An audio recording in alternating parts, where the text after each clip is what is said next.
السلام علیکم ورحمۃ اللہ وبرکاتہ۔ رب اشرح لی صدری ویسر لی امری واحلل عقدۃ من لسانی یفقہوا قولی۔ آج میں جس ٹاپک پہ آپ سے بات کرنے والی ہوں وہ ہے کہ مومن کبھی مایوس نہیں ہوتا، اور قرآن پاک میں ایسے مومنوں کے بارے میں اللہ تعالیٰ کیا فرماتے ہیں اور ہمیں اللہ تعالیٰ پر کیسا ایمان رکھنا چاہیے، اس سے کبھی اس کی رحمت سے مایوس نہیں ہونا چاہیے۔ مایوسی ہمارے لیے حرام ہے اور ہمیں مایوس نہ ہونے کا حکم دیا گیا ہے۔ اللہ تعالیٰ بارہا قرآن پاک میں ہمیں دلاسے بھی دیتا، ہمیں تسلیاں بھی دیتے ہیں، اور بہت سی آیات ایسی ملتی ہیں جہاں پہ اللہ تعالیٰ نے بارہا ایمان والوں کو پکارا ہے کہ وہ ہمارے ساتھ ہیں۔ قرآن پاک میں اللہ تعالیٰ فرماتے ہیں کہ جب ان کو یعنی ایمان والوں کو قرآن کی آیتیں پڑھ کر سنائی جاتی ہیں تو ان کے ایمان اور بڑھ جاتے ہیں، یعنی جو اللہ تعالیٰ پر مکمل ایمان رکھتے ہیں، مومن ہوتے ہیں، وہ جب اللہ تعالیٰ کی آیتیں سنتے ہیں، اللہ تعالیٰ کا کلام سنتے ہیں تو ان کے ایمان اور بڑھ جاتے ہیں، چاہے وہ کس بھی حالت میں ہوں، کیسی بھی پریشانی میں ہوں، کیسے بھی حالات میں ہوں، ان کے لیے وہ آیات کافی ہوتی ہیں۔ اور ویسے بھی جب ہمارے پاس اتنا خوبصورت رب ہو، وہ مایوس کیسے ہو سکتے ہیں؟ فرق صرف اتنا ہے کہ ہم اس رب کو پہچانتے نہیں ہیں۔ جب اس کو پہچان جائیں گے، جب اس کی رحمت اور عظمت کا پوری طرح سے علم ہوگا تو ہم کبھی بھی مایوس نہیں ہو سکتے۔ سورہ یوسف میں اللہ تعالیٰ فرماتے ہیں کہ اللہ تعالیٰ کی رحمت سے کبھی بھی مایوس مت ہو، بے شک اللہ کی رحمت سے وہی لوگ مایوس ہوتے ہیں جو کافر ہوتے ہیں۔ الحمدللہ ہم تو خوش قسمت لوگ ہیں کہ ہم پیدا ہی مسلمان ہوئے، ہمیں تو کوئی محنت ہی نہیں کرنی پڑی، ہمیں تو پلیٹ میں رکھ کر یہ دین مل گیا۔ لیکن اصل میں مایوسی ان لوگوں کے لیے ہے جن کے پاس کوئی رب نہیں ہوتا، جن کے پاس کوئی امید نہیں ہوتی، وہ بھٹکتے ہوئے یہ دنیا میں زندگی گزارتے ہیں۔ اسی طرح اللہ تعالیٰ ایک اور جگہ پر سورہ حجرات میں فرماتے ہیں کہ تم مایوس ہو جانے والوں میں سے مت ہو جاؤ، اور اللہ تعالیٰ کی رحمت سے مایوس ہونا گمراہ لوگوں کے علاوہ کون ہو سکتا ہے؟ لہٰذا مایوسی بہت بڑا گناہ ہے، کبھی بھی کسی بھی حالت میں مایوس مت ہوا کریں۔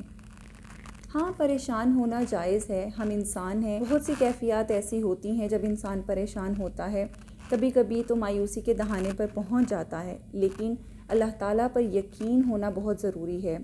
جب ہم یہ سمجھ جائیں کہ ہمارا رب کون ہے، اس کی عظمت کیا ہے، وہ دونوں جہانوں کا مالک ہے،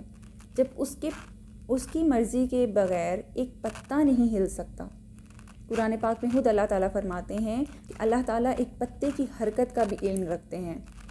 تو کیا وہ ان انسانوں کی کیفیات اور حالات سے واقف نہیں ہوں گے جنہیں انہوں نے خود تخلیق کیا اور جس سے وہ بہت محبت کرتے ہیں؟ جب ہمارے دل میں اس بات کا یقین ہوگا کہ ہمارا رب کون ہے، وہی ہمارا حمایتی ہے، وہی ہمارے لیے بہترین کارساز ہے، وہ ہمارے لیے برا تو کر نہیں سکتا، اگر کچھ ہوتا ہے وہ اس کی اذن سے ہوتا ہے، ہماری کسی کوتاہی کی وجہ سے ہو سکتا ہے، اور اگر جو ہوتا ہے اس میں بے شک حکمت ہوتی ہے جسے ہم اس وقت نہیں سمجھ سکتے۔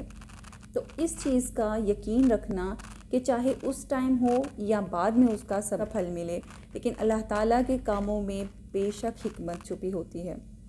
تو وہ انسان کا ولی بھی ہے، دوست بھی ہے، حمایتی بھی ہے۔ جیسے کہ اللہ تعالیٰ کی محبت کو تشبیہ دی جاتی ہے کہ 70 ماؤں سے زیادہ محبت کرتا ہے، تو آپ ایک یہاں پہ مثال میں آپ کو دیتی ہوں کہ ایک بچہ جیسے اپنے ماں باپ پر بہت بھروسہ رکھتا ہے نا، وہ خوشی سے کھیلتا ہے، چھلانگ لگاتا ہے، اور جب وہ کہیں سے گرتا ہے، چھلانگ لگاتا ہے تو وہ اس امید سے لگاتا ہے کہ میرے ماں باپ مجھے پکڑ لیں گے، وہ مجھے گرنے نہیں دیں گے۔ جب وہ کہیں اکیلا ہوتا ہے تو ڈر جاتا ہے، لیکن اس کے ماں باپ جب ارد گرد ہوتے ہیں تو اسے اس بات کا یقین ہوتا ہے کہ ابھی میں سیف ہوں۔ تو جیسے ایک بچہ اپنے ماں باپ پر یقین رکھتا ہے، تو کیا ہمیں اپنے اس رب، اس خالق پہ یقین نہیں رکھنا چاہیے جس نے ہمیں پیدا کیا ہے اور جو ہم سے بے پناہ محبت کرتا ہے؟ حضرت عبداللہ بن مسعود رضی اللہ تعالیٰ عنہ فرماتے ہیں کہ میں دہکتا ہوا انگارہ اپنے منہ میں رکھ لوں اور تب تک رکھوں جب تک کہ وہ سرد نہ پڑ جائے، یہ بات مجھے زیادہ پسند ہے بجائے اس کے کہ میں اللہ تعالیٰ کے کسی فیصلے پر ایسا کہوں کہ کاش ایسا نہ ہوتا۔ یہ ہوتا ہے کامل یقین، جس کی مثالیں ہمیں تاریخ میں ملتی ہیں۔ نبی پاک صلی اللہ علیہ وآلہ وسلم اور صحابہ کرام رضی اللہ تعالیٰ عنہ کی بہت سی ایمان کی مثالیں ہمیں ملتی ہیں، اور جب ہم قرآن پڑھتے ہیں تو بارہا جگہ پر اللہ تعالیٰ خود انسان کو پکارتے ہیں، اسے دلاسے دیتے ہیں۔ اللہ تعالیٰ فرماتے ہیں لا تقنطوا، نہ امید نہ ہو، لا تہنوا، کمزور نہ پڑو، لا تحزنوا، غمگین نہ ہو، لا تیأسوا، مایوس نہ ہو۔